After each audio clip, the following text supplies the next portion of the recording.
there. It's been, it's a sleepy little town. And outside of that, just Greenfield residential and non-residential. We help Washington Courthouse out one day a week for about half a day. And city's still weeding off residential services by you? Chillicothe. Yeah. Currently, we're only doing backup and their electrical inspections because they do not have an electrical inspector. But we still are handling all their non-residential. Talked to Brandon Gill, the city's building official, last week, and he said that he feels like it's probably going to be August before they actually make a go of things as far as resuming their non-residential activity. He said that their new chief of staff is really holding things to the letter, and that he's going to make them put the legislation through a committee and then go through the reading process. So he said it'll be a little while.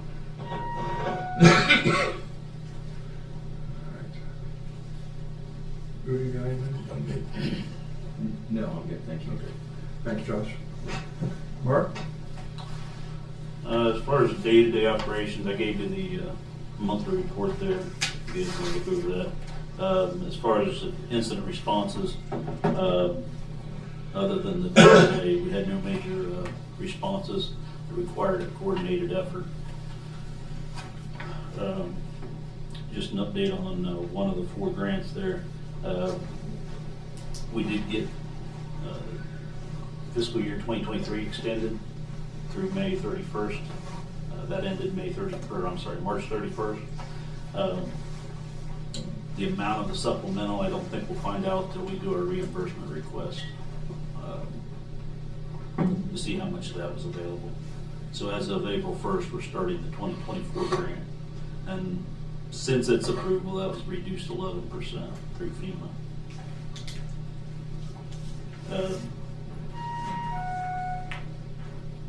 Big project is the mass notification system. WENS is still in place until April 30th.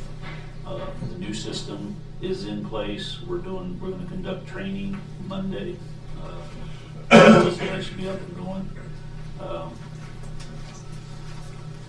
Right now there's 44,000 contacts in there. That's up from about 10,000 previously. Not to say that all 44,000 are individuals. That could be, one individual could have a landline and a phone. Even if you cut that in half, we've still more than doubled. Our public awareness campaign starts this week. We just got the information Friday from OnSolve, and we're going to modify that for our own particular county, and then we're going to get that out through social media. We're going to utilize Sarah. We met with her a couple weeks ago, and she's going to help us out on the public awareness campaign. So it's just a matter of getting as many people signed up as we can. Just one thing on the tornado sirens. We realized I was looking into replacing a siren. The last quotes we had were like $30,000. They've went up the last 3 years steadily. They're now $43,000. We had $60,000 approved during our budget process, but that money was never moved. After the approval, that money was never moved over, so we'll submit documentation to get that moved over. So what money was that? I'm sorry? What money was that? During the budget approval process, you guys moved the replacement cost over onto EMA, and you approved $60,000 for 2 sirens if we had to replace 2 or for repairs, but it never got put into our account, so that'll need transferred over.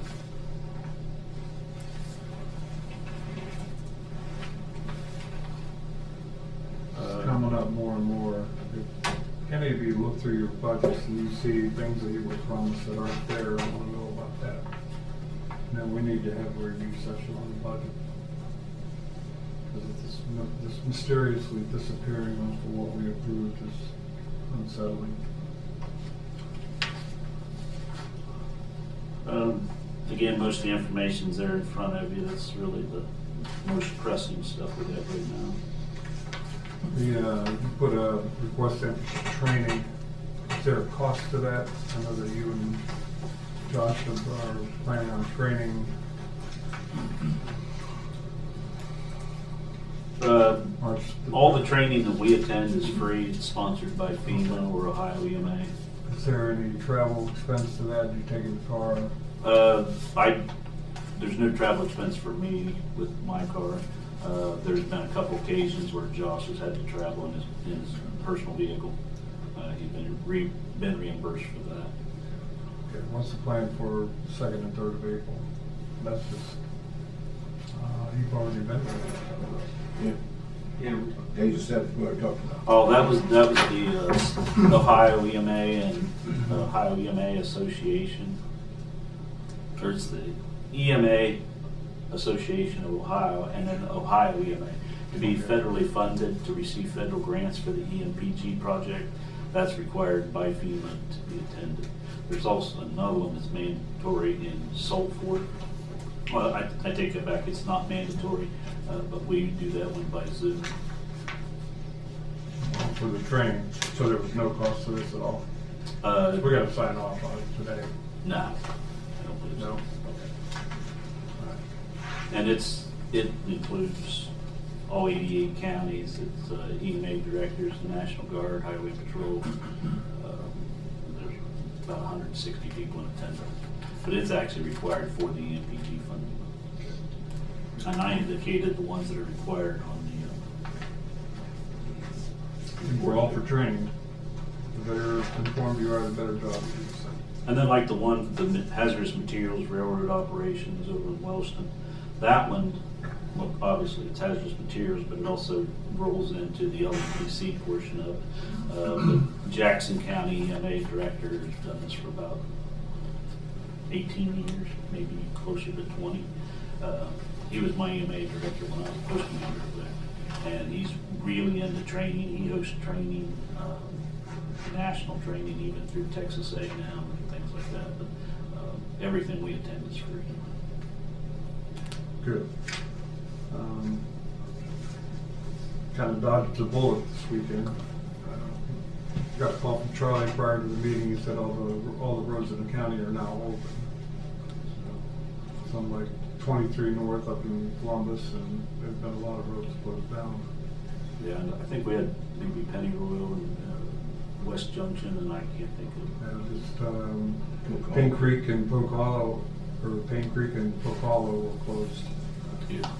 I check in with the sheriff's department each day and just make sure there's no major events. All right. Good. On the tornado sirens, we have received a number of contacts from constituents about concerns on the tornado sirens. One of them, I think, is in Chillicothe, and I don't think that I don't know if that's under your jurisdiction or if it belongs with the city. But there was another, Odie, did you say something about the one in Frankfurt, or did someone else?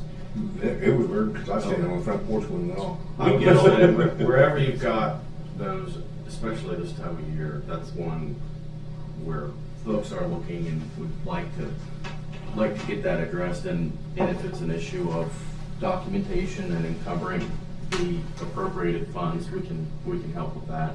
And if it becomes something where we didn't appropriate what we need to appropriate to address the issue, then we talk about that too, I think. We figure that into our budget. We actually just got 3 invoices from BNC from where they repaired sirens. We also just had the Hallsville siren batteries. It's a solar unit, but it still requires batteries. So we just replaced those this week. We have 19 sirens in the county, and there's 8 sirens in the city. And without fail, Josh and I get half a dozen calls every month at the first of the month for the ones in the city. We immediately call the police department, report that to them. Matter of fact, last week I even tried to test one of them because I've got the codes, but it's on a different frequency than mine. So my tester that's in my car doesn't work on the city. Because every time they have somebody go out and test them, it costs them $300. I thought I could at least save them that, but we're on, our radios are on a different system. as far as the tornado sirens. We get the same contacts, complaints at our office, maybe from different people. But we always go out and check those. This past week, when we got all the complaints, we tested 4 of them, and 3 out of the 4 that they complained about were working. I specifically went out and sat in the parking lot and set them off. Unfortunately, in Schrader Edition, I couldn't get that one to turn off. And it also set off the Richmondale siren because they were too close in proximity. So we do take care of those, and most generally we'll respond back to the people. Sometimes it's, I get a text. There's a lot of fire department personnel. Frankfurt, I know both of those are working because I got a text telling me that they're both working. So we have people in the community. Then you also have the situation, I got a complaint from Huntington Township, and the lady was upset because she could only hear the siren at the school and she can't leave. Everybody in the township can't hear it. Well, the terrain, they only go approximately a mile anyways. But with the terrain, the trees, things like that, I tried to explain to you that put one on every hillside for it to work. And at $43,000, there's just no way to do that. It's not even feasible. She was kind of upset because everybody in the township couldn't hear a siren. And I explained to her that it's in the area of the school because that's the only real populated area. We got 500-600 kids, pulled together there. With the frequency that we're seeing in tornadoes in Ohio, we need to get on a replacement program. So we'll put that, 84 back into your budget. 5 were replaced in 2004 and 5, or I'm sorry, 5 were replaced in 2022. The other 14 were all installed in 2004 and 2005. Probably the first one we're going to do is Hallsville because we've been out there 4 or 5 times to fix that one. The other thing is I'd like to possibly look into changing the protocol and the sirens. With this onslaught, I've met with the police, the Chief DeBay from the PD, who's over the comm center, and Lieutenant Stewart from the Sheriff's Department, who's over their comm center. Trying to work out a protocol on how to send messages out with this new system, because people do have, it's a long story, but when the National Weather Service sends those alerts out, they automatically go out to the ones that have checked the tornadoes. But the ones that haven't, they can't override, but I can. So when we get the notices, or I can, or the Sheriff's Department can, we can actually override that and send it to everybody so that they cannot opt out of a tornado because of just obviously the safety. We have to do a protocol on what we're going to do. Those sirens are only, again, they were originally made, I don't know, 40s or 50s. They were originally made to notify people outside to get inside and take shelter. If you're in your house, you get your TV on, there's no way you're going to hear it. The people that are around the sirens, we're really only talking about affecting just a few hundred people if you add up all the villages and things. With the mass notification system, we can notify 45,000 versus just a few hundred with the tornado sirens. So I'd like to look into changing the protocol to see who's in charge of the protocol, whether it be me or the sheriff, and maybe set other than school hours, if school hours, possibly set off the sirens and then the mass notification system. But I'd like to look into setting off the mass notification system prior to the sirens. And it all happens within minutes, but the SO's telling me they don't have enough time when these calls start coming in to do both. I have the ability to send it off, but if I'm not in my office or at home with a computer, I'm not going to be able to do that. And I have to wait on that notification from the National Weather Service. So we have some things to work out, but we're going to get that worked out. I consider both these priority because we have to ensure the safety as best we can for our citizens. And I think having both sirens and mass notification is gonna put us at the highest level of preparedness that we've ever been at. But still, we can't let the sirens go either. Right. Because if you're out in the field, you don't have a cell phone, you don't have, things with you. Oh, yeah, they would definitely be set off. Yeah. It's just a matter of whether we set you're only talking about seconds. With this new system, it actually notifies up to 4,000 people per minute. The one currently is, I think, about 400 a minute. So, Do you have a rating system for the remaining 14 sirens that have not been replaced since the early 2000s? What order to take? Well, those in? that's what I just recently did. That's how I got those figures I gave you. I got with PNC because I wanted installation dates for at least a year of the sirens. He could tell that by the serial numbers, but he did send me a sheet this week and said that Paul had replaced 5 back in 21 and 22, and the others have they've all been there since 2004, 2005. So they're all equal age. It's just a matter of which ones we've had to repair the most. Is the way that I'm going to look at it. Right now, that's Hallsville. Did you get a phone call from somebody from Concord Township EMS, No. fire department or anything? 'Cause they called me and said that we didn't get the mass thing that came on their phone and stuff like that, so I told them to call your office. I haven't heard from them. Okay. The mass notification system on tornadoes is set off, it's directly tied to National Weather Service. So when they send that warning out, it actually does the notifications. So this person was saying that he heard that the old company we no longer going to use after the end of the month is not setting things up because they're mad because they didn't get their contract renewed. They don't have anything at all to do with setting it off. Okay. That is strictly between the National Weather Service and us. Okay. Yeah, they were complaining that it's just, and wanted to know if we were still paying the bill on that old contract, and said, well, if it expires at the end of the month, I think we should be continue paying. He said, well, they're not doing their job because Yeah.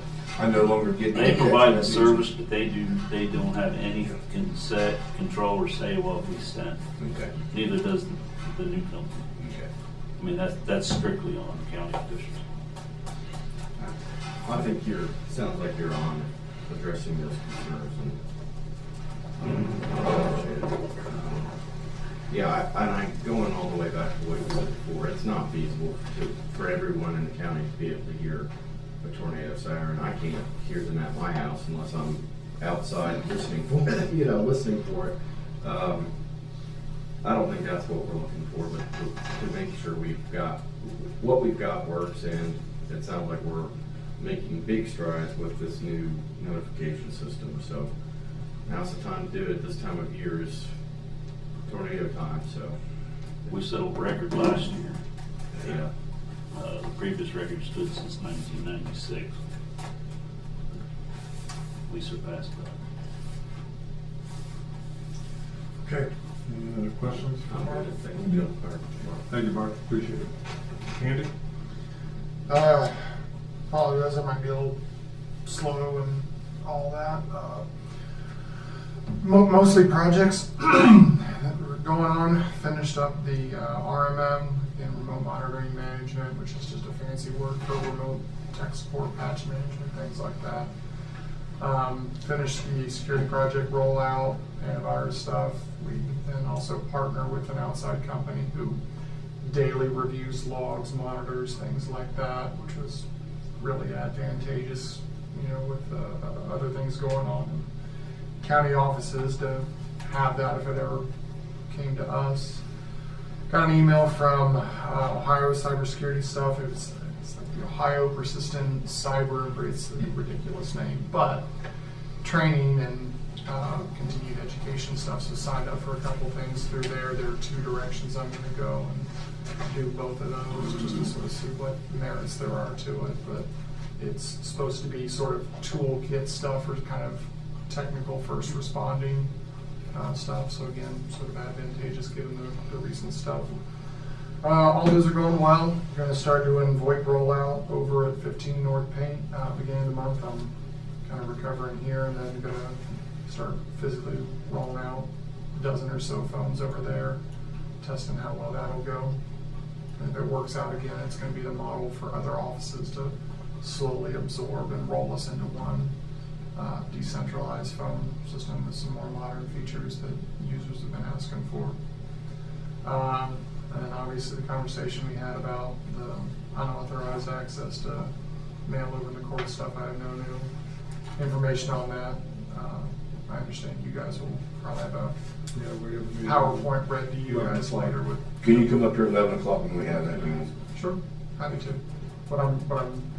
I've come to understand is, you guys will have a PowerPoint read to you by the third-party group and not taking questions, but. Well, we'll see how it goes. We'll decide if there's questions. Just wanted to give you as much heads up so you could be prepared for what's thrown your way. But by and large, yeah, everything's good. Was out a couple days last week with surgery. We'll probably have some light in and out work this week. It gets rough in the afternoons. But have backup coverage for that. It's light usually, so everything's good. Okay. So. All right. Any questions for Andy? We did get thumb drives today with CCAO videos Okay. for commissioners and county government operations, so we'd like to have access to that Sure. in our I'll computers. pull the data off and get you copies of it. Yeah. Okay, so we properly say Mother May I. Let us have that. I appreciate that. Well, like I said, from my standpoint, it's, allowing sketchy stuff in that hasn't been touched or reviewed. Yeah, as soon as I opened it up, and I said, Well, do you have to modify the thumb drives in order to do that, or? So what I do is I'll take a laptop, make sure it's up to date for antivirus stuff, then I take it offline, and then put the drive in, allow the drive, then manually scan to make sure it's clean. So even if it's dirty, the computer's been taken offline, I just screw up that one computer. So some people call it a sheet dip, but I'll do a manual sort of process, and then if the data is clean, dump it up on a network drive for the person and just tell them where it is. Yeah, we all You better three give it have to one, him. and then, we all have that same envelope, and then Sarah does too. I'll put a copy onto the We want that commissioner's public online. drive and let you know where to find it. But that's the process, because we get a lot of people come in through the engineer's map room and they'll bring in drives. And we found some dirty drives before, that someone will come in and there'll be an infection on it, there'll be something malicious because they just took it from their home computer, and Lord only knows what's on people's home computers in some places. So it's one of those ones where we've got to be right every time, and I know it's a pain in the neck, but I don't think it is, and that was my first thought was, he told me it didn't work. I said good, because yeah. you don't really want to be able to open a thumb drive in the mail and be able to stick it into your computer without some sort of... Well, I mean, for the people that are up to no good, it's a real easy way because we're curious people by nature, But if you wanted to get into someone's computer, sprinkle a bunch of thumb drives in front of some business front door, and someone will pick it up and plug it in because they're curious.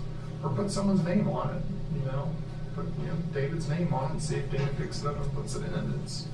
We're curious. We don't want the people. boogeyman on board. Right, personal. Well, it's the same way, you get that email. It says, hey, we have a package waiting for you at UPS. And in your head, you didn't order anything, but you think, ooh, maybe I have a package waiting for me. I should click this email.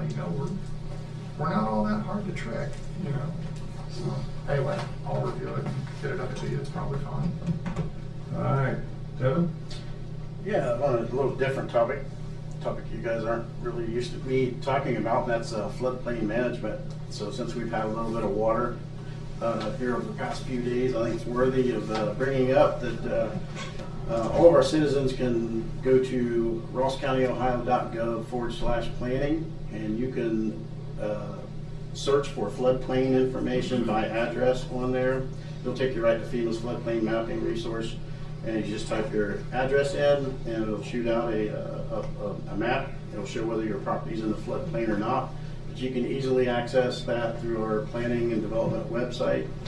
It's important because this kind of leads into, you know, contact our office if you want to build anything in the floodplain. We do require floodplain development permits, so just keep that in mind as a property owner, and then we'll work with you to overcome those obstacles. On that note, I will be bringing to you in a more appropriate venue in an executive session, likely 3 violations that we will pursue action on. That'll be in a different It's in the setting. floodplain. Yes. I was gonna ask you about what was going on with him. Yeah, I've already developed the corrective action plans with ODNR and FEMA. I won't talk about the specifics in this setting, but we're also working with the prosecutor's office on those corrective action plans. So we'll reissue a notice of violation with the corrective action plan attached. Again, we'll run this through the prosecutor's office. We will try to find solutions for these violations. We worked through about a dozen or so cases that were brought to our attention by FEMA and ODNR, and we've dwindled those down to 3. Okay, it's just all about working with folks and ODNR, FEMA, finding solutions. So this is where we're at with these. We're down to 3 properties, and we'll go over these with you before we actually send out the new violation letters and corrective action plans. Anything else with regard to ACGP, the comprehensive plan? Let's just jump to the comprehensive plan. We will begin our steering committee meetings in May, the first week of May, in fact, first full week. Those dates will be announced very soon. Many of you are on those separate committees. That will happen. It's coming up quick. Existing conditions analysis should be done prior to that, which will lead right into great discussions with those committee members. And we'll be heading headlong into goal setting, visioning, so forth. ACGP, I mean, I can just leave it open to questions if you have any. So I do have one thing for the Athens Southeast Ohio History Center. The amendment agreement that was a stage and a ramp. ramp, yeah, the design of it, I believe. Right. That was a design contract, I Well, think. there's a design cost and then inspection kind of for $6,200, and then there's the build. Was that part of the original project? Or That would was that be- something that got added on? That is an add-on because it changed, the actual design of the ramp and location of the ramp, I believe. Is that correct? Does that sound right? Yeah, it's not very good. So that changed the dynamic, or actually changed what it would cost for design and inspection. So, and it's all within the budget. Okay. There'll be reductions in one area to make up for that. Okay. I just wanted to make sure it wasn't taking funds out of our contingency or anything. No, any time that you see an amendment for any of our projects, it really relates to a design fee, construction fee. Design goes up, construction will take a hit with it. Okay. They'll have to either value engineer or reduce their scope to meet that. But most of these will be smaller in nature, like this one wasn't too significant. Yeah. But yeah, Well, 130,000, well, that's the total. that's the total. Yeah, yeah. But the project's what, 2.3 million or something? I'd have to check the numbers out, I'm not real sure. For the dates for the comprehensive plan, could you get those tentative dates to me? Yep. That's Absolutely. my May has started to fill up. Yeah. Already, and Yep, I just sent the available dates to our consultant on Friday, and they should get back with me today or tomorrow, let me know what day it'll be. It'll be an all-day event. Cool, thank you. Economic development will be first, early morning, try to get them in, get them out. probably 9, 10 o'clock, and then in the afternoon, we'll do the general steering committee, so. Any other questions on anything? No? Just got through our open house sessions for the Yeah. comprehensive plan. Yep. All of the initial open houses are complete. The next round of public engagement will be after these initial steering committee meetings, after we set goals, visioning, and eventually we'll be getting out to the public once we develop that draft plan and vision and goals, and we'll have them verify the information that we've gathered. So another round. Do you have a target month for that? Not yet. Those Not open yet. houses? I expect I expect that prior to the May meetings, we'll have an updated schedule. I've already requested it, so we're just probably a month or a little more than a month behind, but I think we'll get back on track really quickly. I think it's okay to Yeah, be a month behind if we're happy with the product and that's it. yeah, we'll take Fine it as trade. long as it Yeah. takes. Yeah. No, that's where you're trying to see if it's real or not. Yeah. Going from conceptual drawings to architectural and engineering design. Then when the dirt starts flying, you're working a plan. Right. So, one's not bad. Yep. Okay. All right. Well, appreciate your time today, gang. and Have a good rest of the week. Have fun. It's always fun.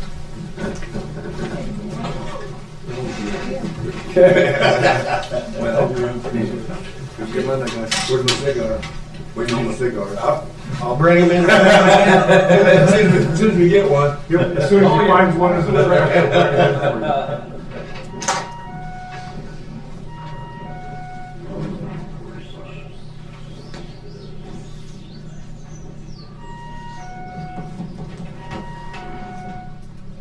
Break? I'm gonna take it, our 10 o'clock, it's gonna talk about, they would like to have some money. Yeah. Bring my agenda. Historical Society. Oh, yeah, so you, letter that we just received a couple minutes ago. He asked for quite a bit, but I think in the past, all we got was $5,000. Now they want 15. We don't have exactly what he's gonna do with that. No, and that's why he's coming in. Right, So, okay. yeah. Well, if you want to talk, and what he has to say. Yeah, that was about what we've talked about in these appropriations is justifying the expense and the investment on our part. So I'm curious to see what they plan to do with that money. But our previous commitments have been 5. Yeah.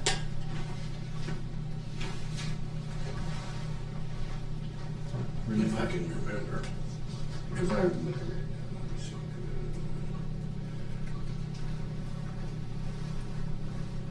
I remember. To the general assembly still, authorized to use the authorized to reduce 721. Yeah, 30723 does, that's word for word with the. Yeah, that's what I was saying, because I think I read that. Which is fine, I mean, Yeah. when I first read that, I said, boy, that's pretty bossy. It's copied right out of But my thing is it says may appropriate. well, we'll find out what for. Okay. Because then you got that may and shall and will. Then therefore, out of that. Yeah. Okay, bills for the week. We had $2,160,390.20. $847,296 were ACGP. And then we got the big one, $1,079,313.80 for Subco insurance payments. So moved. Second. All in favor, say aye. Aye.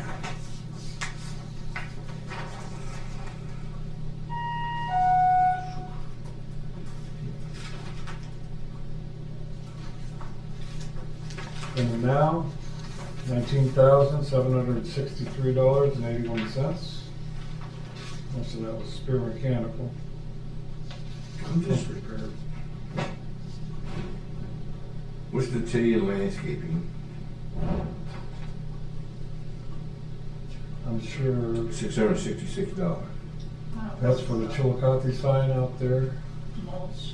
Mulch for the airport, mulch for the plant beds at the airport. Oh, when are we gonna get David's name up there? I sent the email last week to the sign company to get it changed. Okay. Any other questions? No. Do I have a motion to approve? So, Second. Second. All in favor, say aye. Aye. The T in landscaping just threw me off. I'm just.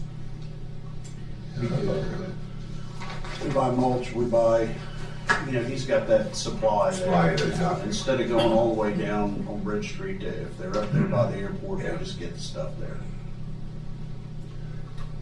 Okay, transfer of funds from the Park District from contract services to equipment rentals for $2,589. That's for mini excavator, skid steer, whatever they would need going forward. this is transferring money within their own budget.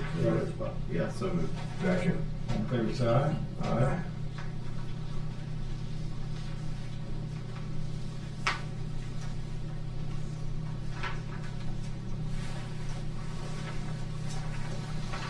And from the Parks District, from capital improvements to Clean Ohio Heron Downs, $17,165.50. Transferring from the budget to another budget. That's in the budget. So moved. Second. All in favor, say aye. Aye.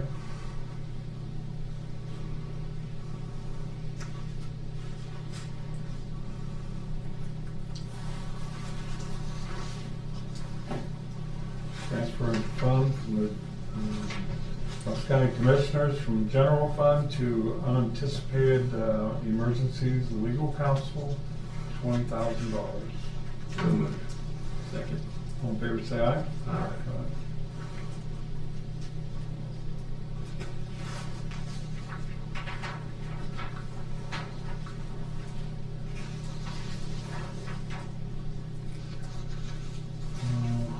Another one from the Planning Development Department from general fund to contract services for $10,000.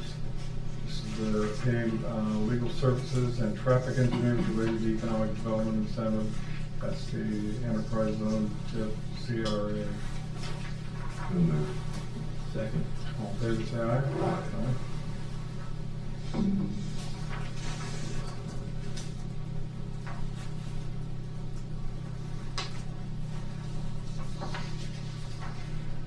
Transfer of funds from Common Pleas Court Administrator from the court backing grant to reallocate, cover the salaries of pretrial case manager for May 9th.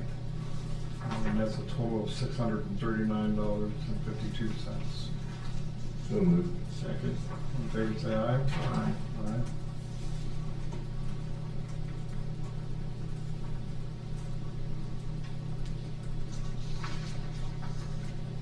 Request for appropriation of funds, Bucks County Commissioners from general fund to capital improvements of $267,500 for the purchase of net flight property at the airport. So moved. Second? Have we got a full price on that yet? That, I'm assuming that's what came in, we asked for it. Second. All in favor, say aye. Aye. Aye. Because I know we was waiting on a Mhm. full price for that property. Did you see my text, Brad? Did you see Excuse my me? text on Friday? Did you see my text on Friday about those electric meters? Yes, I did. Okay. I don't think that was, so that's the mid-flight house and the terminal, but I think we were looking to see if there were more Meters for the two meters. sheds. Yeah, on the one. No. Did you not see it? That's No. what I thought too. Probably They probably all same came out of meter. that house. Yeah. Yeah, thanks, Dave. Okay, request for appropriation from the court administrator, common pleas, for court backlog grant into salaries as the unappropriated balance of the backlog grant funding, $153,983. Only $234.50 remains, so they're moving that. So moved. Second. All in favor, say aye. Aye.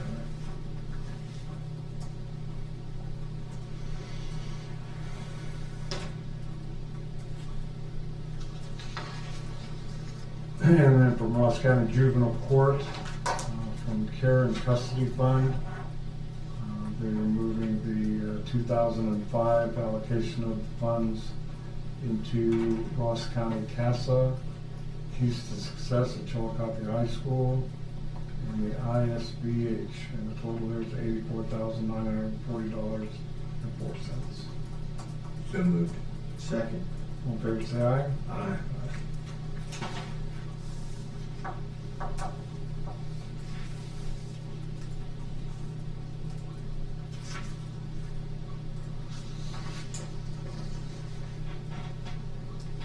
Asset disposal form, EMA projector that's obsolete. So moved. Second. All in favor, say aye.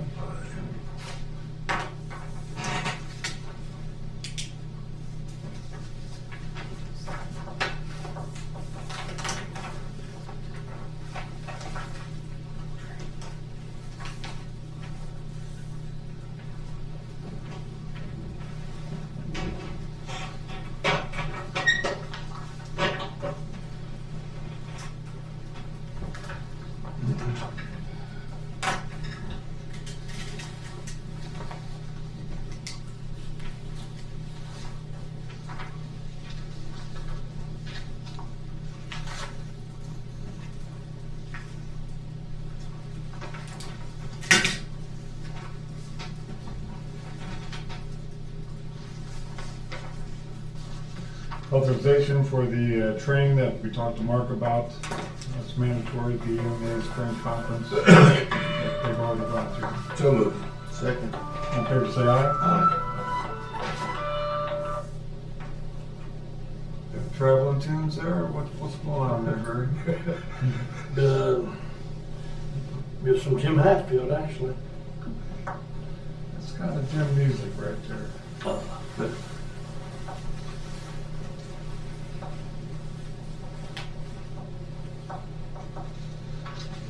Two of them there, one's for Mark, one's for Josh.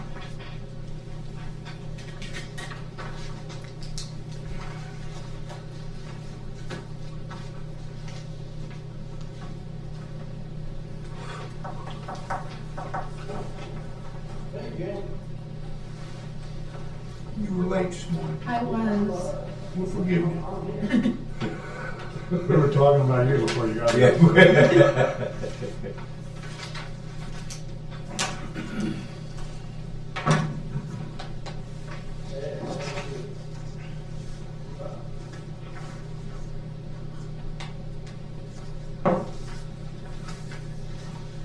We got the bill for the month of March 2025 from the Juvenile Detention Center, $33,440.66. So moved. Second. All in favor, say aye. Aye. I think that's the cheapest That is the cheapest one I've seen. I've seen since I've been here. Jeremy's done a good job.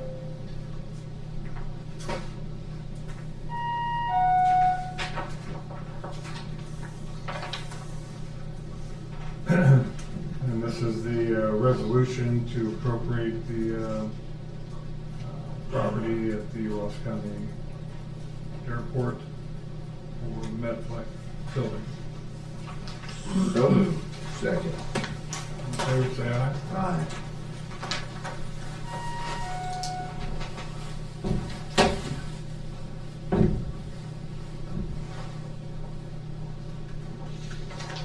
Thank you.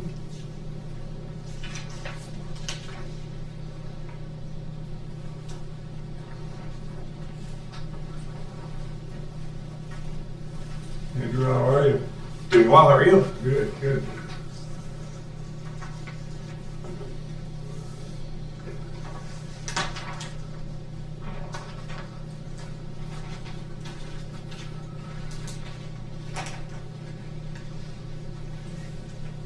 Berries are a lot of high water up your way. Oh, man. So the river was We had about 4 roads closed. So, They're all open now, aren't they? yeah. But the Sulphur Spring and Snyder, yeah, under that where they road. can go. Man, that thing always floods. I can't imagine Oh, how it was today. yeah. And then people, you have even the fencing up so they can't do it, and they still do it. That's what I said. I was out that way Saturday night watching the Final Four, and the people called me on the phone. If you're coming down Snyder Road, you gotta watch that overpass. I said, okay. Well, I get there, and it says high water. We don't know water there. It was already gone by then. Yeah. And I left. But we had a lady drive into it in a small car. That was Yeah. real. Are you here for the sheriff's meeting, or are you? No, I guess I must be in the wrong place. I was meeting Jim. I thought he said commissioner's office. I must be, didn't hear it right. So wherever he is, that's where I need to be. Yeah, because he's not on the agenda. Well, you know what the main thing is, Jack? Don't get too shook about it. Yeah, you don't know get what I mean? hurt. Yeah, don't. Yeah. Yeah. That's the main thing. Well, it's good seeing you guys. You're always welcome. Hey, We're not throwing you out. All right, I'm gonna find you. It's a public meeting. I'm gonna find it wherever he is. It's hard to tell where Jim is, actually. Yeah, But you guys have a great day. Be safe, Be safe, all of you. all right. Be safe. I'm glad I'm not the only one that does that. I don't know where Jim is, actually. You guys be good. Thanks, Mary. See you later. Yep. Andrew, I got 10 o'clock. Floor is yours. You can come up to the table there. Sure thing.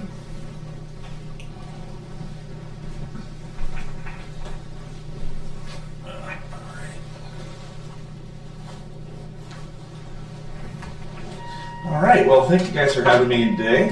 I know about 2 weeks ago I submitted an appropriation request for the Ross County Historical Society. We are a regular recipient of funds from the County Commissioner's Office. In my research of what we've received previously, we've received $5,000 annually for just general operational support of the organization. And this year we are requesting an increase of that funding of up to $15,000 of whatever funds are available. Part of that is to continue to support the regular operations of the society, fund things like our speaker series, which are continually popular and open to the public for free, our open houses, special workshops, things like that. But the additional funds we are hoping can help to provide additional funds for a new position at the organization, allow us to provide an additional docent. Our docents are our frontline educators. They work about 20 hours a week, and they are the people who are on the ground talking with visitors, working with school kids as they come through, teaching Ross County's history. But they also serve a lot of other purposes that I think are underutilized given our current staffing model. And I think the county could provide us with the ability to do a whole lot more community outreach by providing those funds for that additional docent. So our docents also do, like I said, community outreach, whether that's through participating in local festivals, talking about local history and getting people knowledgeable and interested, but also going out to local schools and doing programs there. And our docents are also extraordinarily valuable in helping us to dig into our archival materials, look into our collections, and really start uncovering stories and aspects of local history that we have not known up to this point, or the things that we've forgotten. So Realistically, what I'm hoping to get out of this increased funding is increasing public accessibility to Ross County's history and continue to build up our ability to share that history, especially with the recent World Heritage status that was granted to the UNESCO sites. We want to prepare for the inevitable increase in tourism that we're expecting by increasing our framework and operational structure so we can be ready for when those people come. Did you already receive the $5,000? Not for 2025, no. Put that down as a third one. Is that something that they send an invoice in for Kathy? Before they get that? They would send a letter just like what he has done, but they have always come in and asked for it during the budget times as well.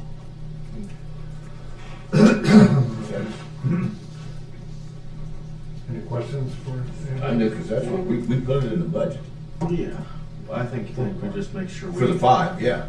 we encumber what's been provided within the 2025 budget. I love what you guys do. I hadn't been to the Historic Society Center in like years until Statehood Day, and it's pretty impressive what we have right here, especially for a local historic society.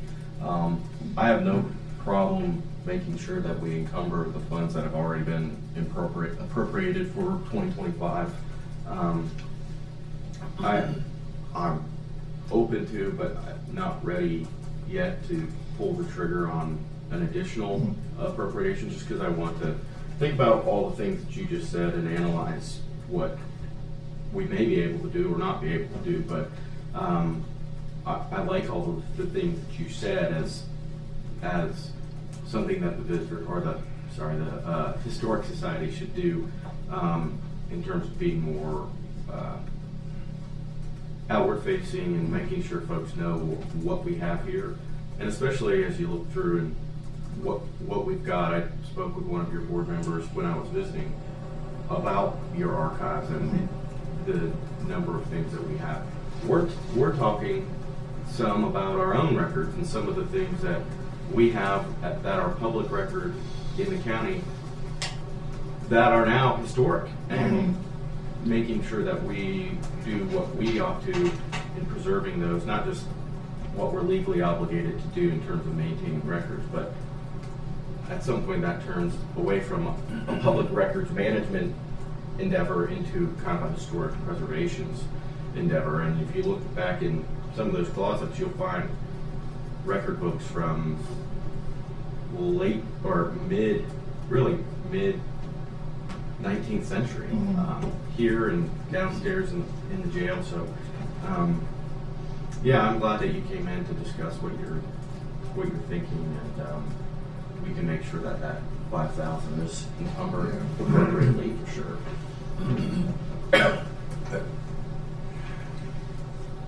You're asking for a total of $15,000. So you're asking for another additional $10,000 above the $5,000. That's correct. Okay. I just wanted to make sure of that. We'll discuss that in the work session. Sure, that's fine.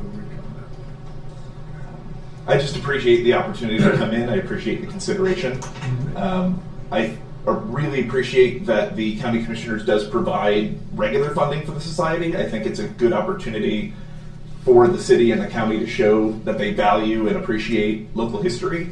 And I look forward to working with you all in the future. And if you have any questions, you know where I am. So feel free to let me know. I do have a couple questions now. Certainly.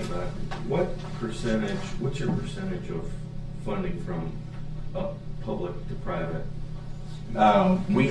We are primarily privately funded through investments. We do receive endowment, you mean? Yes. We have also invested certain funds that we've received over the years, different unrestricted grant funds, things like that, to keep ourselves afloat. But yeah, it's primarily through private investments and endowments.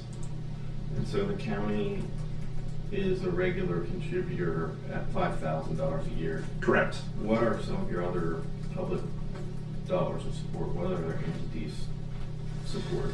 So we have a couple of different funds. There's the Evelyn Walker Fund. There's the Franklin, a couple of different funds related to the Franklin family. We receive fairly regular funds from the David Mead Massey Trust and a few other of those local organizations. But those are all private dollars. Correct. So the county is the only contributor on the public side. Regular contributor, correct. Do you have any capital plans, any big projects that you're looking at? We are working on the preliminary stages of a major improvement to the Heritage Center. Nothing we're ready to officially announce yet, but we're looking at potentially taking on a fairly sizable indigenous collection, indigenous artifact collection that would require either major renovation to part of our structure or an addition to our structure. So we're looking at starting that project this year. Likely it'll be within the next 5 years that that'll be completed. It's good to know ahead of time. Yeah, definitely. Yeah, we're getting those preliminary plans set out now so we can hopefully announce what we're working on here in the next 6 months or so. Yeah. Operationally, how much do memberships and I don't know what you would call it, because you don't charge for folks to visit the We do, but it's very low. Okay. Your average admission cost is $4 per person. Yeah, $4. And we do have a fairly active membership given the size of our organization, just over 500 active members. Excellent. But in terms of what is providing our primary operating budget, it's the percentage for admissions and members is quite small, which we actually, there's kind of a benefit to that because it means that we can continue to offer that admission price at a very low point since we're not particularly reliant on that money. Do you have any Hopewell displays in there? Minimal. So most of what we have is representative, and we refer people up to Mound City and some of the other sites where they have more extensive collections. Is that something that we've really been talking to Melody about, is having, instead of siloed events and displays, have a coordinated plan and experience? Certainly, yeah. Type of affair. And I think we're getting towards that, especially as we're getting closer to the development of the new visitor center and everything like that. I think as we learn more about that, we're going to become more interconnected as institutions. Have you been approached in that at all? I am, yeah. I'm involved with all those plans. I'm on the CVB board, so I'm pretty close to that. Yeah. So I think we all ought to be talking to each other. I agree with you. The more we talk, the better it'll be. That's right. That's right. I'm excited to see the prehistoric exhibit. It's already looking really great. We're working on graphics this week, so it'll be open not this coming Saturday, next Saturday. Cool. It's pretty cool. There's benches, mammoth. Set upstairs? Downstairs. Yeah, this will be downstairs. There's a militia exhibit up on the second floor now. Okay. That's pretty cool. Because out there for the chamber event. Right, but we didn't have those rooms open that night. Yeah. Okay. All right. Anything else for Andrew? No, I appreciate you coming in. Thanks, sir. All right, thanks, gentlemen. Come in. Appreciate it. Have a good rest of your day. You too. Stay dry. Stay dry. Warm. It's gonna be warm, it's gonna be dry today. Yeah. Sun's just shining. Last item of business I have is the ACGP request to approve the sign Athens Southeast Ohio History Center project amendment. So moved. Second. All in favor, say aye. Aye.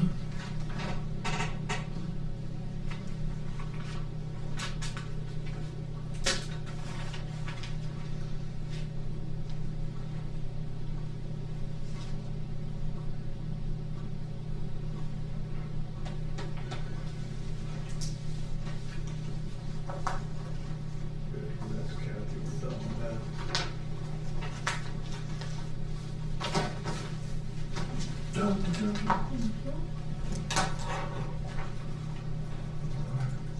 got 15 minutes. Right. Brett?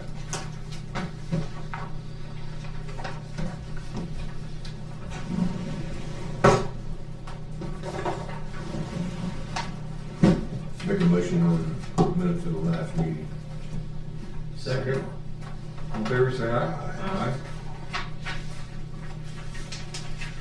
Been working with the sheriff on the keying policy over there at the law complex. Come on out there. This is to try to keep those keys from ending up in 12 different people's hands and changing locks without any kind of oversight. Is that why he's coming in at 10:34? You know who he's coming in for, Kathy? Who's The it? sheriff? No, he did not tell me. You wanna wait? Yeah, let's say. He signed it already, but what's your I signature? mean, that's a good idea from the standpoint of if we're gonna fix this problem, let's make sure it doesn't. Doesn't happen again. Yeah. Exactly. So, this is application for payment for the AstroTurf at the VA. That's the last payment that we need to make for them. We've made 2. So moved. This will be the second, sorry. Second, This is, 252. yes, sir. All in favor, say aye. Aye. That's part of the grant money. Yeah, I was just saying, that's that green money stuff. Now you need to sign on that back page there, Okay. right there. I didn't think I was an architect. Could be I don't know how many games they had this weekend, a bunch, unless they got rained but what they out. got? We'll say Friday's is rained down. I don't know if Saturday's is rained down or We'd like to hire this person to fill the role of the gentleman that we had to terminate in the janitorial service. This is somebody who worked part-time for us before, interested in coming back full-time. If you want to hold on to that and look through it, that's fine. Yeah. Yep. Personnel issue.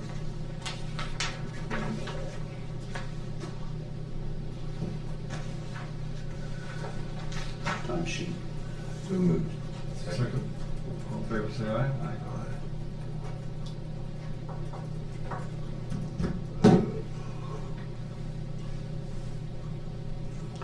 All the other paperwork for the missing something. purchase of the Stone Road Mid-Flight House, I missed that. John Cusick, which is the attorney for the trust, asked to have some language taken out of there, which Austin agreed it really wasn't anything. It was, if there was a problem with the house that occurred before we purchased it, they would have to take care of it. He just took the language out. That's not to say we couldn't take him to court and say that, but he said it's not worth fighting over at this point, so he took that out. All that paperwork will come at some point today, but he wants, we're gonna need something from the Lifeline folks about the lease. We don't have any contact with those Lifeline folks, and he asked John to help him talk to them about signing a document that they had to have for the closing. So he's working on John to get that today. If that doesn't come through, we won't be closing tomorrow. Okay, that's kind of where that is at this point. We've been working on it all morning, over the weekend.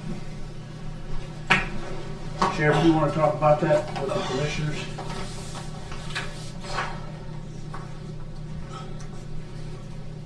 Good morning, sir.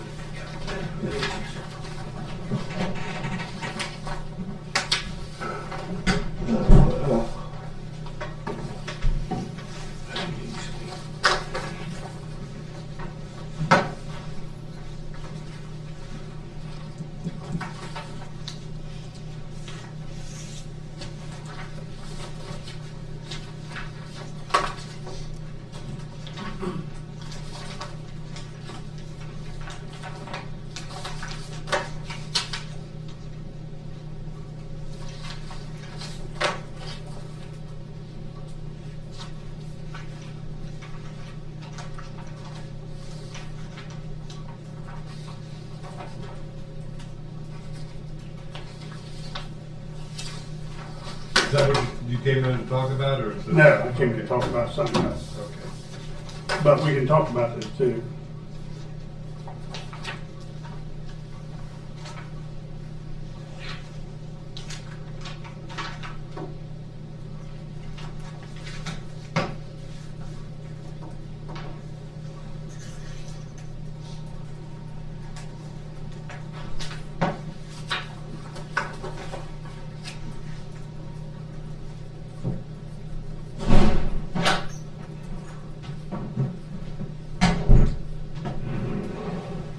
Howdy. Hello? We'll wait till 10:30, see. Okay. That's good. So, how's things going? Busy, always busy. We're losing another, unfortunately, we're gonna lose another field officer. He's going to Pickaway County because they actually live in Pickaway County. His wife's wanting to move back up there, so. They pay more than we are now? They pay more? Fayette and Pickaway both pay more than us. So unfortunately, we lose people to them. And this guy, we're going after money because we had sent him to school and trained him with that clause, and we'll see how it stands now. That, you know, if you leave within 5 years, you'll pay us back at a percentage rate of, and he's just out training, what, 4 months? Yeah, been there long. And been there long, so it's just, you know, but they pay like $3 more on the hour, so, you know. And Then he can afford to pay us back. Huh? Then he can afford to pay us back. That's what I said. The chief said, garnish his wages, so we're gonna do something. We got, Gotta set the tone. we gotta set the example. If we're gonna pay them, they gotta. If we're gonna train Not them, what the paper's written. Probably not. Not what the paper's it's written. probably not, but you know what, I'm gonna try it. I'm tired of training people and just have them moving on. Well, You that's, know? that's what the other, if the other sheriff's departments want them so bad, they can pay the cost difference. Yeah, They're benefiting from the training that we're paying for. let them pay the difference. I agree. So, we'll see what happens. I mean, we just can't let them move on and not do something about it. If you're gonna put it on paper, and the union agrees to it, you gotta follow suit with it. So that's where we're at. You know what they say, what if we train them and they leave? Well, what if we don't train them and they stay? I know. I know. If you don't train them and they stay, then guess what? You're gonna get in financial responsibility because they're gonna do something stupid and somebody's gonna be suing you, and we've been that route before, so, you know, trying everything we can to avoid that. How you doing on vehicles? Have you purchased all that you need this year that were in the budget? I think this year we purchased, yes, and now we got enough money for the build outs. That's pretty much where we're at with that. The COVID vehicles, I got a COVID vehicle, and transmission junk in them. I don't know, they just, and that's why I'm not putting mine in the fleet, taking new one. I don't keep mine.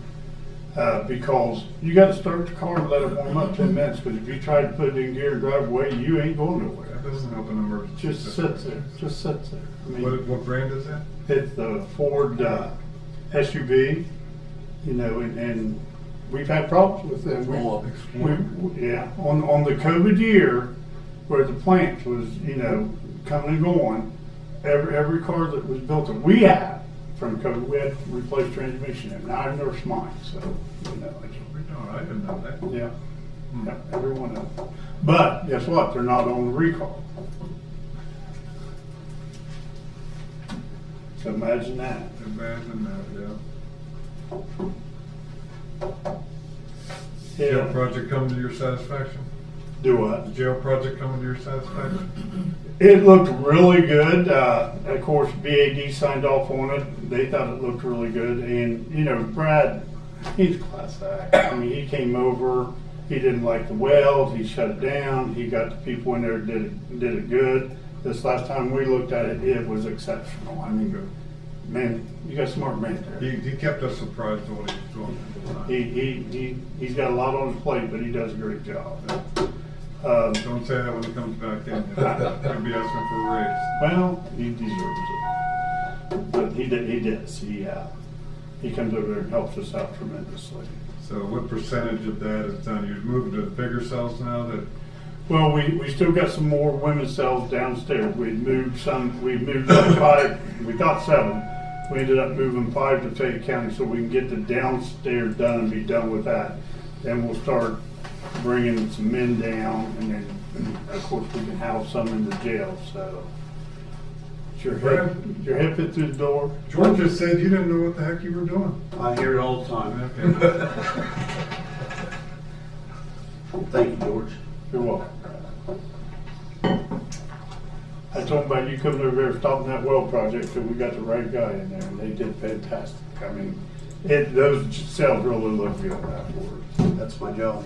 I know, you did a good one. I told him you're a good one. He said, not say that, you want a raise. I said, you want a Put me on the 3rd floor, right? It's only you do.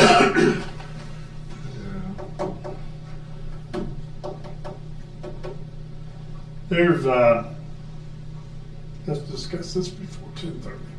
There's some money floating around from the Attorney General's office. There's some money floating around still from the Governor's office.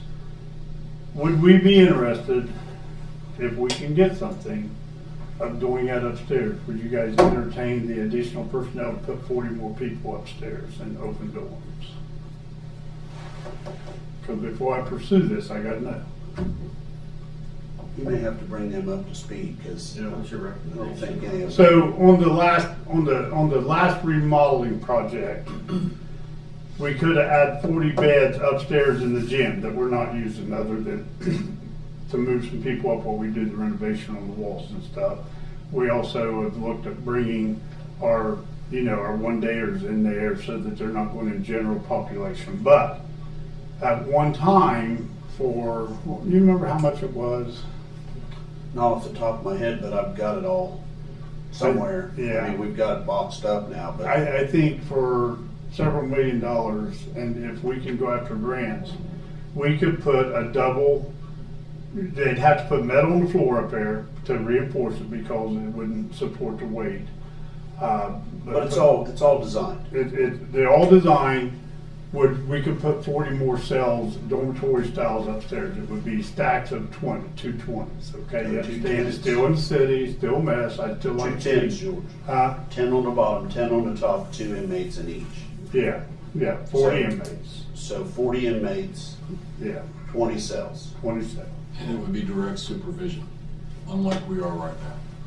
We would have an officer embedded in that unit to watch it.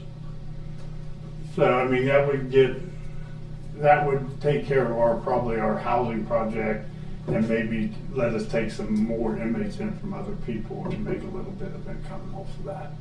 I just wanted to see if there's an interest in it. I still like to see a jail built outside on Ross County property somewhere.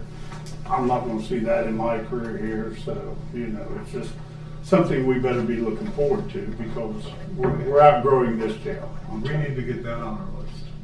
We need to get that on our list. I know.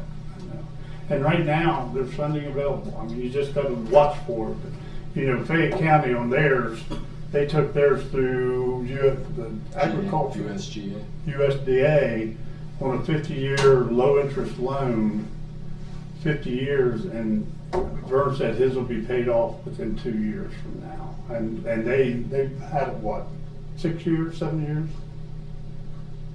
Has it been that long? I don't know if it's been that long. 3-4 years? It might be 4 years, but they're I think gonna it's be more paid 5. off just Yeah, from I the think people so. we've had coming in.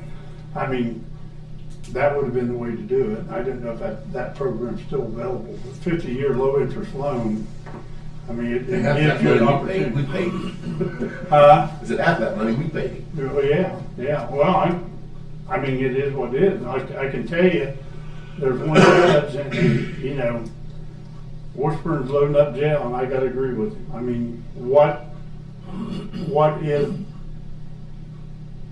do you do about people still going out to Walmart every night still, and you gotta lock them away? You gotta do something. You can't let them carry a billboard around the building that says I'm a thief, because you know what, that's an embarrassment. They don't care. But he locks them up, and unfortunately, where you gotta house them, and right now we don't have the room, but I still think if you wanna keep that stuff out of Ross County, you gotta be firm on the law, you do, you know, because you're just getting people from Columbus that can't obey the law down here, and they're committing crimes, you know, it's something that's gonna happen. I would say, and I'm one of three, but I would say do both. Look for a grant for immediate relief on the undercapacity that we have there. And then let's start lifting our gaze and looking at a new jail. Okay. I would agree with that.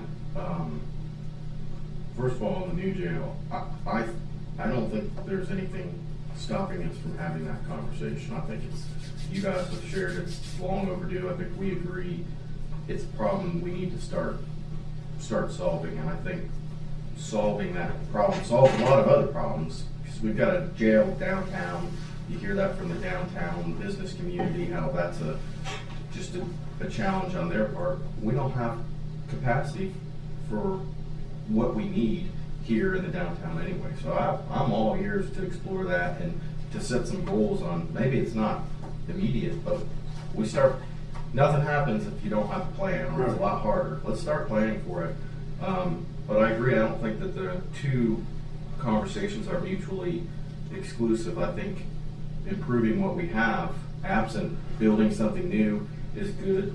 The only thing I would say about the grant is making sure that the juice is worth the squeeze on the standpoint of, you know, some of the way these grants work out is it may be a 50-50 cost share, or maybe just a $40,000 grant, but you've got, you know, $200,000 in the project.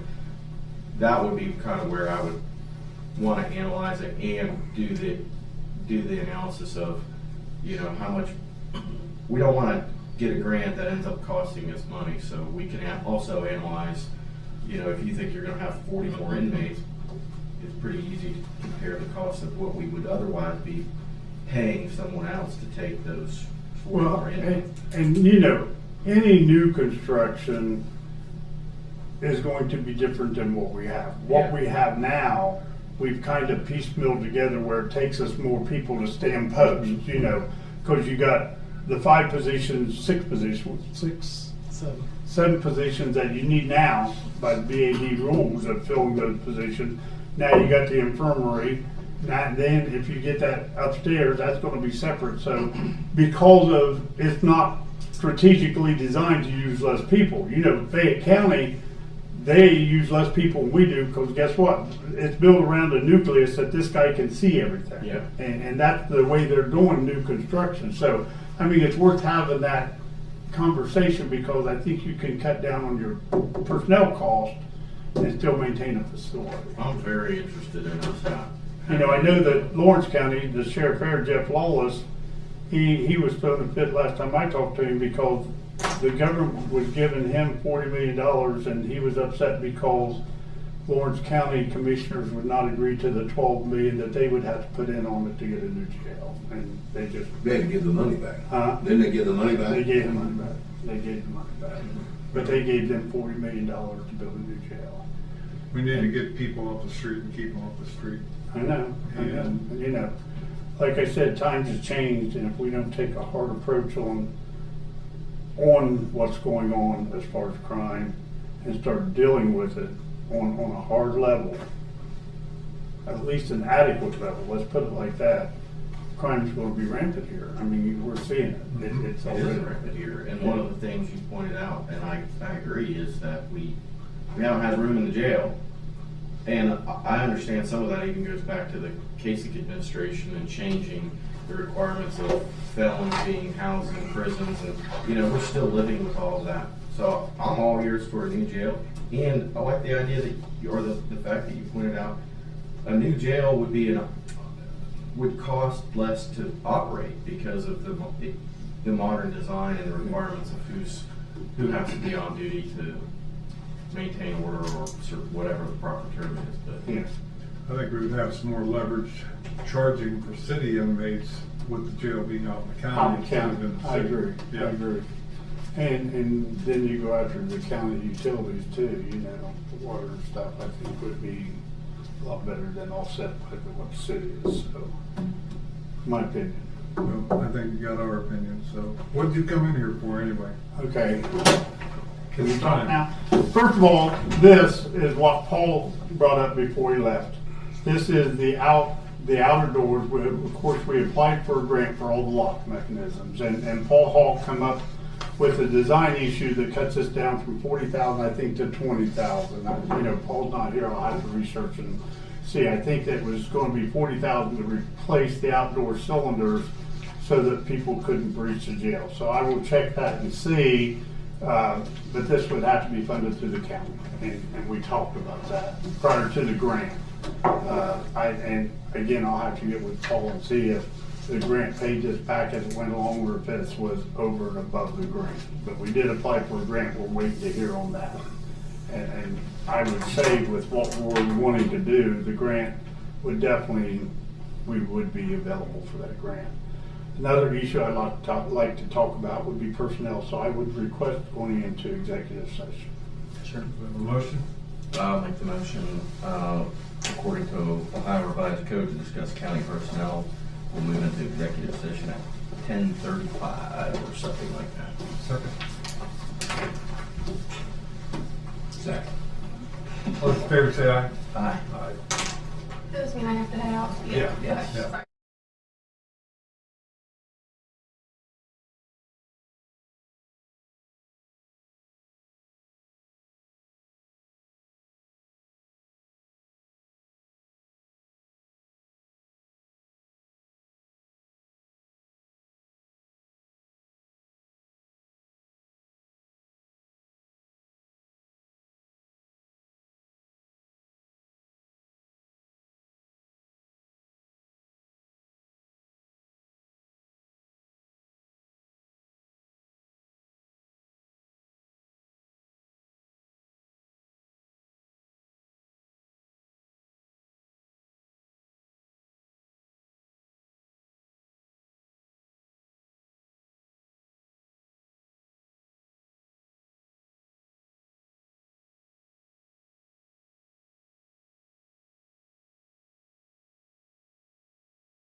load get in there. For the moment, we're back at regular session. Oh, we're back in Got those files for you if you want. These here? Good morning. I've got them copied up on the drive and show you what. Just let me know. You know, I had already gotten that invoice that you sent. I already had it. I had already had it. You got it ready? Good, wonderful, thank you so much. Morning, sir. Good, how about yourself? I had some. Glad when Monday's They're over. big and they're getting selling copies of There was a- they'll play a lot faster. Where did you say you got your thing? Show you as well. I got that part. Is it this file here? Thank you. Scans? No, it's J University Drive. Huh? Probably recession stay low, so if you're looking that up, I'm asking you to. If we get into any sensitive information, yes, absolutely. Is that it? Otherwise, It'll play fast, get you copies into your desktop just because they're. information about security software, things like that, yes. We need to be in an executive session for this, Matt? Or you want it on camera? I don't care. You don't care? I don't care. Like I said, if we're gonna get into details, I guess Matt. over my head, I handed it to me. Huh? Except for Andy. I thought I gave you each one, didn't I? You did. I gave, did I miss one? Well, you handed me one, Did I give you and one? then you handed me another one. Two to him. Oh, I meant to give you each one. That's what I said, is that good, Andy? I'll repeat it. Okay. Oh, what happened?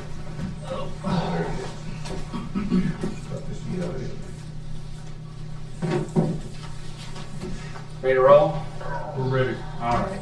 Well, as you know, I've asked for a moment to speak to the commissioners about the email breach that we had in our email system at the probation, one of our probation staff.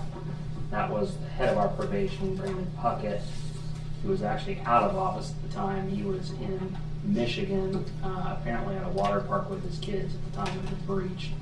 What I have done was have Jared Midgley with Compass prepare just a bullet point, kind of giving the timeline and what was done to address it, how quickly we were able to address it, and then the remediation that we're putting in place to make sure we don't have a repeat. And essentially, and I apologize for my rudimentary understanding of all the tech stuff, but we had essentially a phishing scam where they, as I'm sure you guys are aware through your IT, accessed, I believe, 147 email addresses from Brandon's account and then sent a phishing email asking people to click on a link.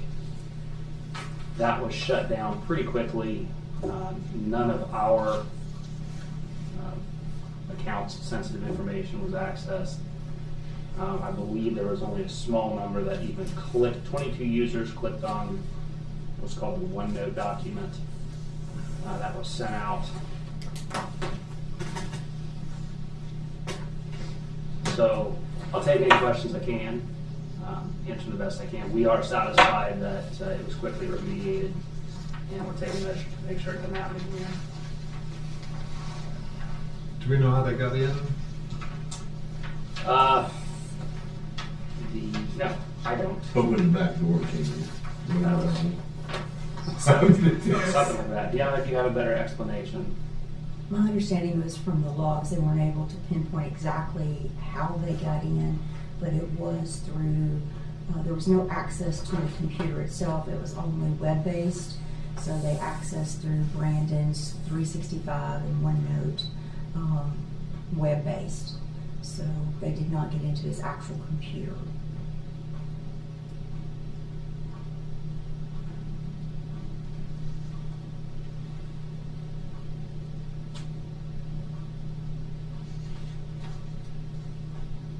So they just got access to his email. To his email, his online email account.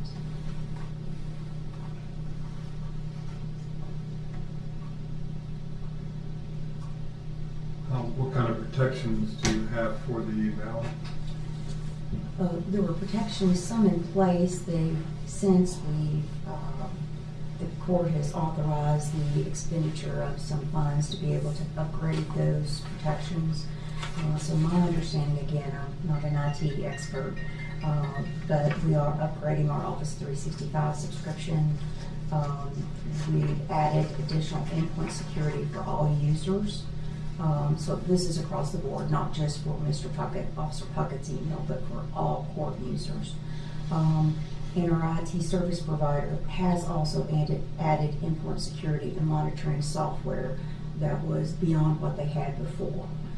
So the court has met with the staff and the owner of our IT provider, and has talked about additional work that's going to be done, having some more involvement by them. I think they have a better understanding of what we're looking to them to do for us, given that we don't have a full-time IT person on staff. I'm definitely not an IT person. I know Probate Juvenile has someone who, Lisa Bayer, who does some work for them, but the type of ongoing monitoring that this would require is a much higher level of knowledge than most of us would possibly have. So Compass is going to be filling more of those type roles for us going forward. Andy, what do we have on ours that protects us from something like this? So without knowing, I guess, more of the intimate details, it's hard to say where we differentiate. There are some tools that we have at our disposal that are a little bit more sophisticated, maybe a little bit more robust. Enforced MFA from the licensing that they're talking about. MFA is an option, but not an enforced standard. I don't know if MFA was enabled on this account or not. It doesn't appear that it was, but... Yeah, I'm told it was enabled. Okay. We do have multi-factor. Okay, so if MFA was enabled, then we have a fairly sophisticated attack in that someone grabbed that MFA token, which is difficult. That's difficult to do. There are a couple of records that they listed in here, DMARC and DKIM. Those are sort of important when it comes to securing a domain so that you can't pretend to be a domain. We've had those records in place for some time. The licensing that we have is a little higher too. We have more reporting tools, I think, at our disposal, more automated alerts so that, in the event of something like this, I get an email every time there's a bad login. So if someone's incorrectly logs in, I get it ding pretty quick. So, a little here, a little there, a little more robust, a little bit more in depth.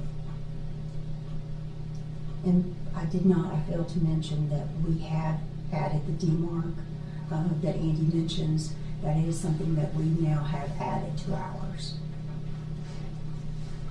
I have no idea what that acronym means, but What DMARC and DKIM do essentially is it trades a code in the background that says, hey, I'm purported to send from rosscountyohio.gov, and here's my 3,000 digit long code that says only these places are allowed to send as means. So you basically approve senders, and if you're not on that list, you can't send.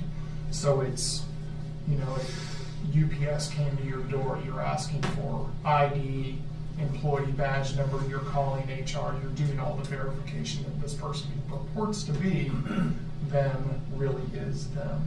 So it's an important thing to do in email security. Okay. So at this point, where do you feel that you're at with the fix? I think our fix is well underway, and I think we're not going to be subject to the same kind of attack in the future. I feel comfortable that it's been quickly addressed by Compass. We met with our Compass, both the owner of Compass and our direct IT support last week. The explanation they gave me was thorough, I thought, to the best of my understanding. I'd like to see them here. Well, I can arrange a meeting, Judy, if you'd like to do that.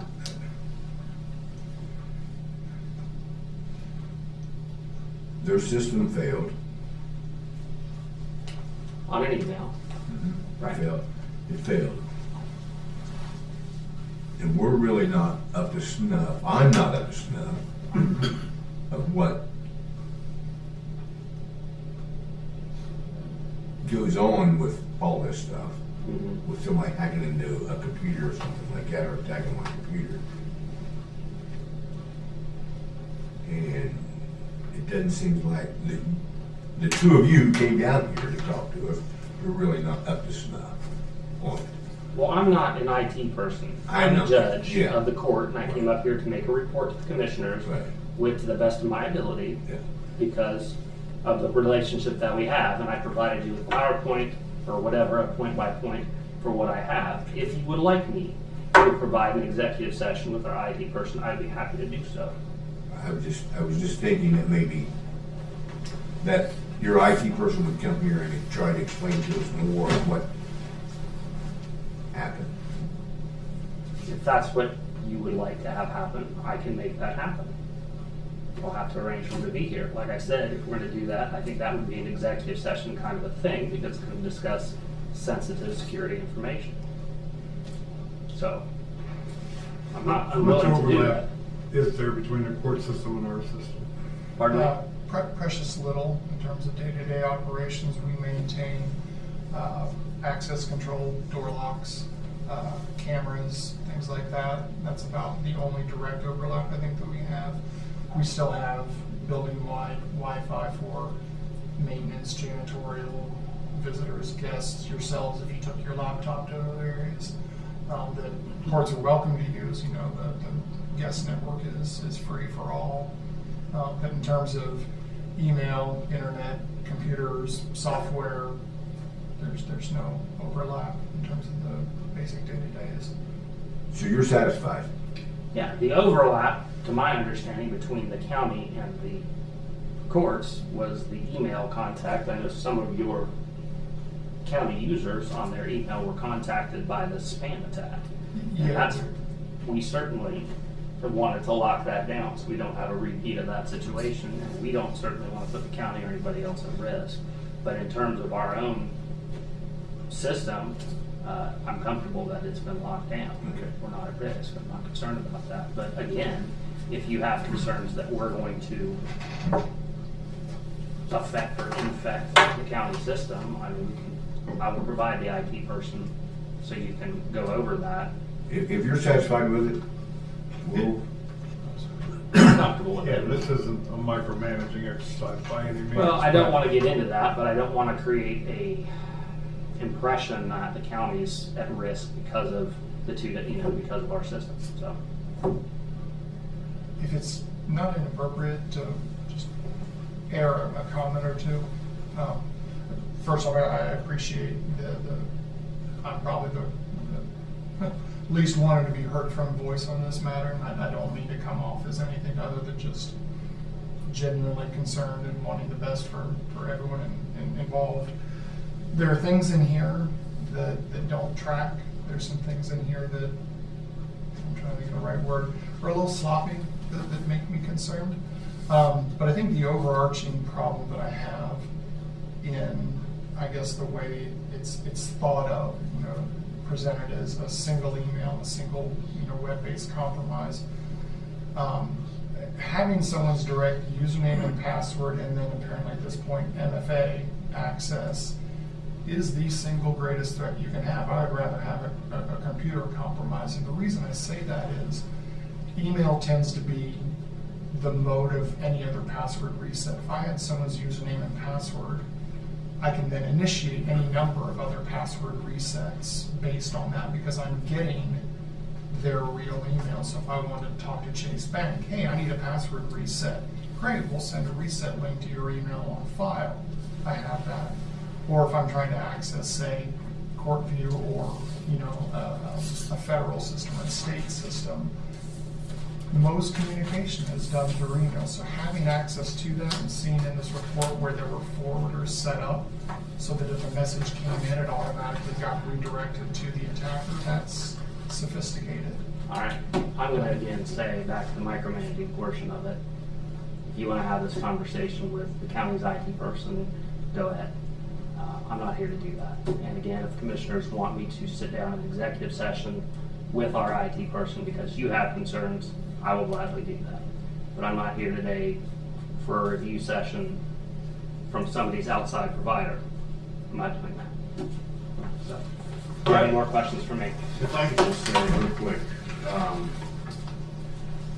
I recognize, I'm the new guy, I recognize there's some tension from previous interactions here. My main concern is making sure that the county is protected, and I appreciate you coming in and sharing that. You feel that it is been rectified and comfortable with that, and I take your word on that. I think having two different entities here is something to continue to work through as when these things happen. Our concern, or I would say at least my concern, is, as you said, my only concern is for the county outside of the courts. The courts are responsible for the security and safety of the courts, and that's the way it's been done. So from my standpoint, as long as there's not weakness on the approach from our side, I don't think it's necessary for someone else to come in and do post-mortem on this entire thing.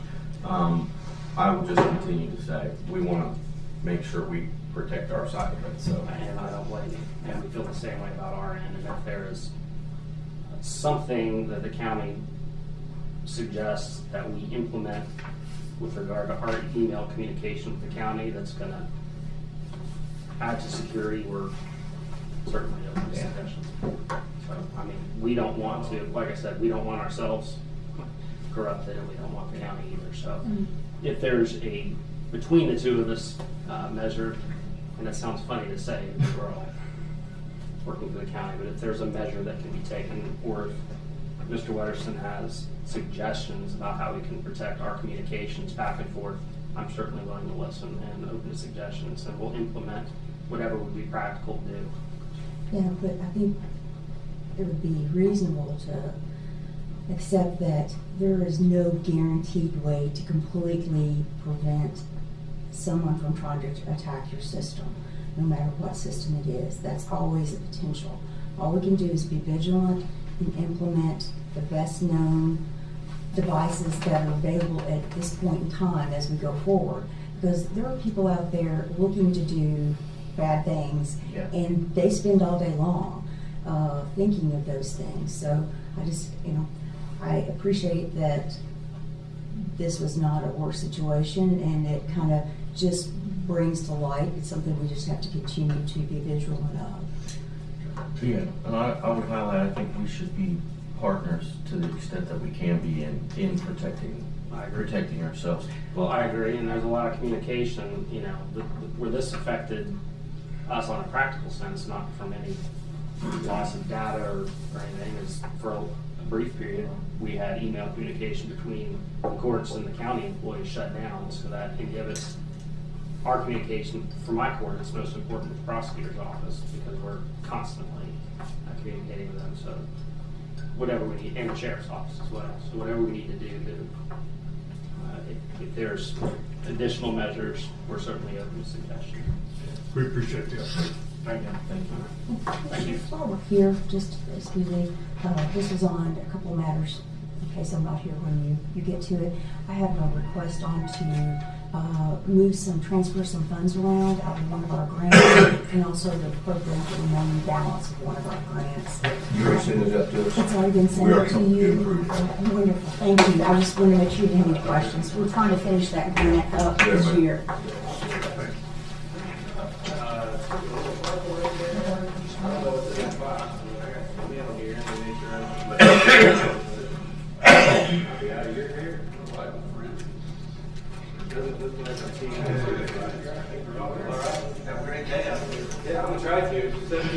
Oh, well.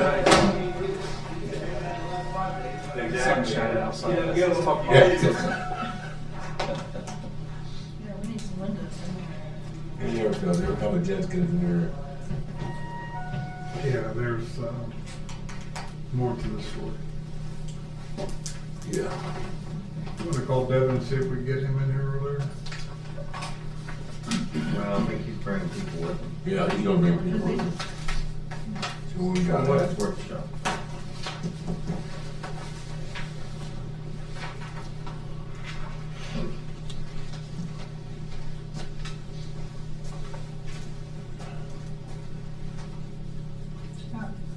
Reimbursement, that reimbursement money from the grant. Hey Devin, hey, is there any way you could come over a little earlier? Okay, we're ready for you. Thank you. Thanks. I don't think you want this to go back into that fund. No, It probably just needs to go to the general fund, right? I got an email from Madeline, actually, I told her I would send. Is that what Well, Devin that's has what in there that for? is, but that's fine, but where are you gonna put it? We have an account code set It's, up cool. For for the what? VA. Yeah, and do that, but But none of that, so all that. Is there other people coming with him? That we're getting now. That was my understanding that he was scheduled. Because they approved. Maybe he's gonna come Oh, over that's what first. this is? Sounds like Well, he this was is a okay. reimbursement Okay. from the state for Whatever that he grant. got. This is, so if you look at this right here, this is what I submitted, Yeah. just like I'm gonna do with that, They spent 2 hours at the golf ball. pay app that they signed this morning. I'm Where? gonna send another one At of the golf these barn? to them, and we'll get the rest of the money that. Isn't that the field? But that probably, I gotta fight back. Did you see my swing a couple weeks ago? Yeah. Yeah, I gotta fix that, yeah. You know, that's. So I haven't tried mine For out Jeff and in Gary. real time yet, but I've Where been they want the money. watching on Instagram. They're the ones Swing that my appropriate. club around in my bedroom. What's that? Ready to go. I ain't done I wanna that. check that place out. It's impressive. I'll do that on the morning that I get ready to play golf out. I'm sore. I'll put that golf out there. Another back pedal. Were you able to sign that document after the sheriff talked? Are you guys good with that? Yes. The one I gave you? Is that, That's a keying document? Did the sheriff take that with him? Sheriff did with him. He took it with him because he was gonna check on the company. I got a copy of it right here. Uh-uh. Yeah, I think he took it with You him. took it with him? I Why the heck printed you it out. take it with him? Oh. He was gonna talk to Paul about something in there. Jack made a copy of it, I think. Show me.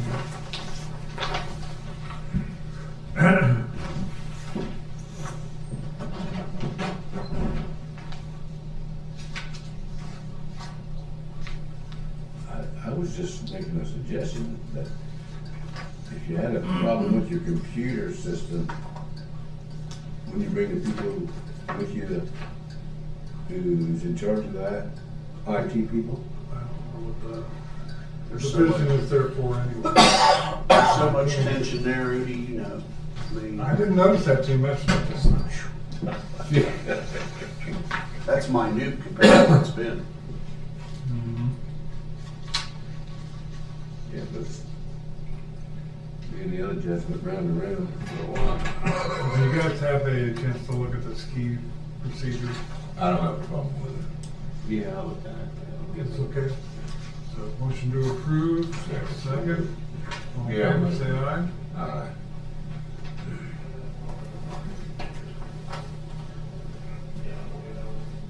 I guess the sheriff didn't take it.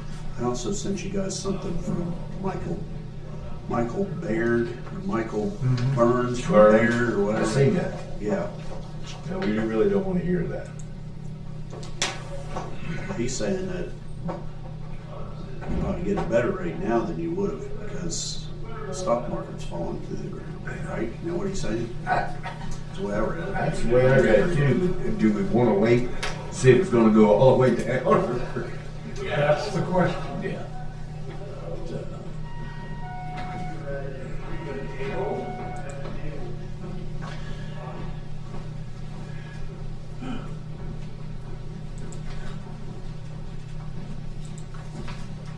There's Mr. Marks. Good morning. We'll let you come in. Thank you. You're in. Jeff, I sent you an email with what I want to send back to that public records request. Can you look at that? I'll talk you more. Thank you. It is? You're just making that up. That's I what. know, that's what I thought. It's just me right now, you guys asking me to come over. Well, We got other people coming, am I right? Yeah. yeah. Okay, well, At you noon. should have stayed over to. Yeah, that's what we thought, we didn't know. Okay, no, they'll be here again. Okay, you can go back to your office. I'll be I back. just want to stay over here with that. I'm good. I got a presentation to finish, so I'm good. All right, sorry about that. That's all right. You're getting your steps in. No, I just said it didn't even need to be during the meeting. I was just going to talk to you back Oh, there okay. about it, Okay. if that's okay. Yeah. I didn't. That's why I was waiting to find time when you. Oh, yeah, sure. Wait, if you want to talk to her now, we got it work. Wait till noon. Well, I don't know if we're on the right. It's. Yeah, we are. It would have to be stuff that would go into executive session, and there's. Oh. It's not something that needs to be done in a meeting anyway. So Okay. that's why I was just going to talk to her back there about it. We can recess and take care of some of our work session stuff for a half hour. Okay, well, let's go to, we're on there right now. I will move to take a 30-minute recess. Second. Favor say aye. Aye. That has controls. You gotta keep us on, but keep us off. Keep us on, but keep us off. Because if you shut it down all the way. Piece of paper. Shut it down yours. I think Andy was trying to catch the map when he was coming down the steps. She usually puts it in first drawer.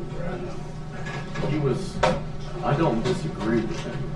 Like, his delivery was a little, Yeah. I wasn't surprised. I'll just say that.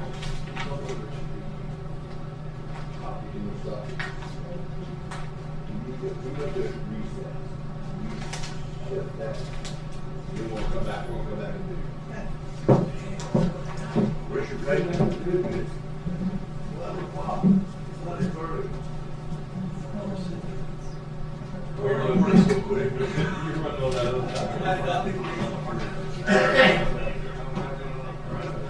Going to recess or off the air? Recess. Jack, are you? Yeah, my hips.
there anyone else coming Yeah. from the, Over. Hey, here comes somebody. is this something you're gonna wanna move into? Yes, Executive. yes. We'll reconvene at 11:59 and see who's coming up the stairs. You're getting kicked out already. That's part of being who I am. I have a feeling you'll kick So you just got in here. Hey, John. How are you? Good to see you, John. Good seeing you. John? I haven't seen that. Oh, you haven't met each other yet? I have. Oh, Talking on the phone. Okay, all right. Good morning. Good morning. I think it's still morning.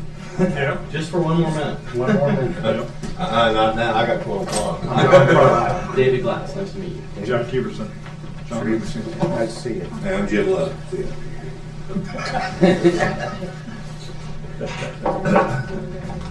Not yet. All right, I have 12 o'clock. We want to move into executive session.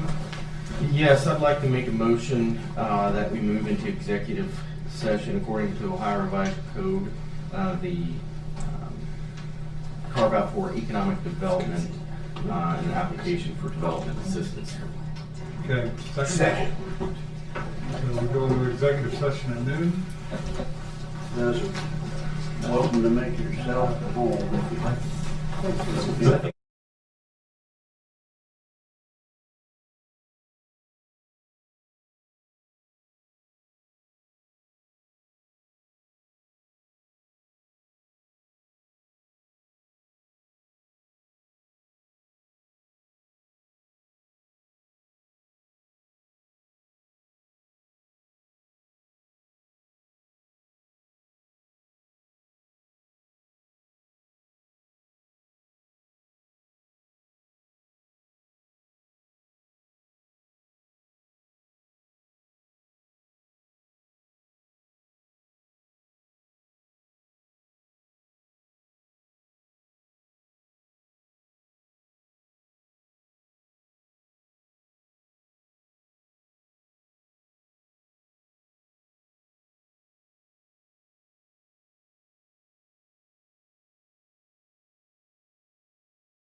I was just wondering. Yeah, I'm not against it. I was just wondering.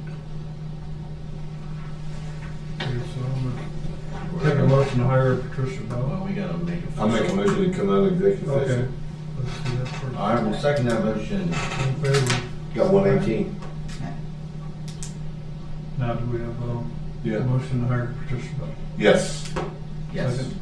All in favor, say aye. Aye. Okay.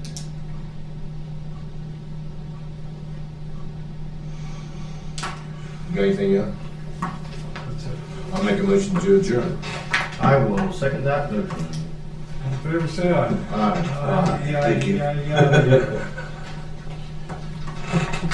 Get back to it. Where's this funeral at? Is it? Route 50 on Londonderry, from On Londonderry. Londonderry. Is it right on Route 50? Yeah.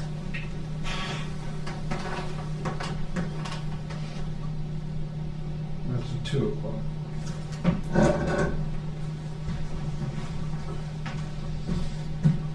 And you and Brad, I didn't tell you Friday, but when I was in here like that, you guys go home. See, you're supposed to do that on I wasn't here Friday, and I said, I forgot. I got all the way home, I was thinking about giving you a call, saying, you guys gotta go home. Jack, apparently we haven't gotten the stuff for the airport yet. Austin said he would send it or let us